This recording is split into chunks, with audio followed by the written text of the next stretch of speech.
ওই শীতকাল হোক আর গরমকাল হোক মন পরিষ্কার থাকলে হয়, শরীর দিয়ে আর কি হবে।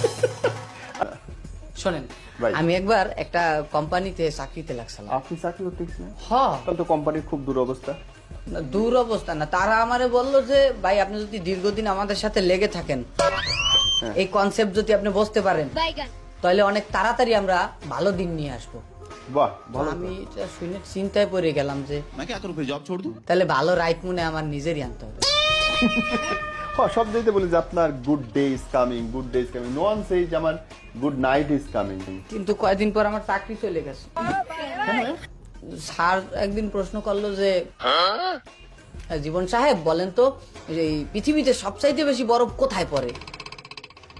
তো আমি অনেক চিন্তা ভাবনা করে কই যে স্যার আমার এতদিন একটা প্রশ্ন করছে, এটার উত্তর তো সঠিকভাবে দেওয়া দরকার। স্যারে বললাম যে স্যার পৃথিবীতে সবচাইতে বেশি বরফ পড়ে হচ্ছে মদের গ্লাসে।